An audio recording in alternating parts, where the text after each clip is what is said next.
जब पूरी दुनिया की निगाहें भारत और पाकिस्तान के बीच जारी तनाव पर हैं, इसी बीच एक और पड़ोसी मुल्क चुपचाप सक्रिय होकर भारत को टेंशन देने लगा है।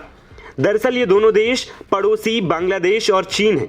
दोनों देशों के बीच बढ़ती सैन्य साझेदारियों ने भारत की रणनीतिक नींद में हलचल पैदा कर दी और पाकिस्तान के साथ तनाव के बीच भारत को अब अपने पूर्वी पड़ोसी पर भी नजर रखने की जरूरत है। मोहम्मद यूनुस की अगुवाई में बांग्लादेश और चीन के बीच सैन्य सहयोग तेजी से बढ़ रहा है। अब बांग्लादेश की सेना चीन से ट्रक पर लगे स्वचालित हवित्जर तोपों की खरीद की योजना बना रही। यह खरीद सरकारी स्वामित्व वाली China north eastern group corporation limited से किए जाने की योजना है। नॉरिनको चीन की प्रमुख रक्षा कंपनी है जो पीपल्स लिबरेशन आर्मी को हथियार और उपकरण की आपूर्ति करती है।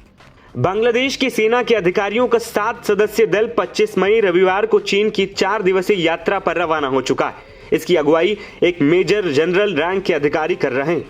चीन दौरे पर सैन्य प्रतिनिधि मंडल 155 millimetre SP gun house SH-15 की लाइव फायरिंग और इन गतिशील तोपों के लिए गोला बारूद भंडारण को देखेगा। बांग्लादेश की नजर SH-15 तोप पर है। पाकिस्तान की सेना भी उसका इस्तेमाल करती है। पाकिस्तान ने साल 2019 में चीन के साथ समझौते के बाद इसे हासिल किया था।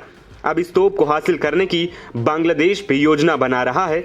वहीं चीन से बढ़ती उनकी रक्षा रणनीति को भी दर्शा रहा है। बांग्लादेश आर्मी की टीम का नेतृत्व मेजर जनरल मुअज्जम हुसैन करेंगे, जो लेबू खाली छावनी में स्थित 7वीं इन्फैक्ट्री डिवीजन के जनरल ऑफिसर कमांडिंग और बरिशाल एरिया कमांडर भी हैं। नॉरिनको ने 15 मई को एक पत्र के माध्यम से बांग्लादेश की सेना को इस लाइव प्रदर्शन के लिए आमंत्रित किया था।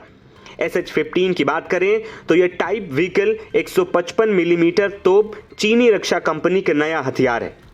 ट्रक पर चलने वाली ये तोप कई तरह के गोले दाग सकती है।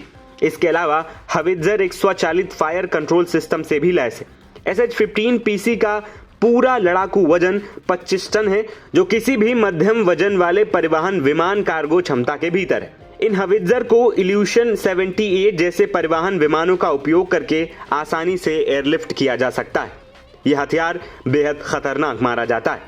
वहीं बांग्लादेश और चीन के बढ़ते रिश्तों के बीच भारत की टेंशन बढ़ गई है। कहा जा रहा है कि भारत इन दोनों की नजदीकी को हल्के में नहीं ले सकता। बांग्लादेश की सेना द्वारा वही हथियार अपनाना जो पहले से पाकिस्तान के पास है, एक साफ संकेत है कि चीन एक बार फिर भारत के पड़ोस में अपनी सैन्य छाया गहरा रहा है। भले ही एक सामान्य रक्षा सौदा लगे, लेकिन इसका भू राजनीतिक असर भारत के लिए दूरगामी हो सकता है। भारत को न केवल अपनी पश्चिमी सीमाओं बल्कि पूर्वी सीमाओं पर भी रणनीतिक चौकसी बढ़ाने की आवश्यकता है, क्योंकि आज की सैन्य साझेदारियां कल की सामरिक चुनौतियों में बदल सकती हैं। NBT ऑनलाइन की रिपोर्ट।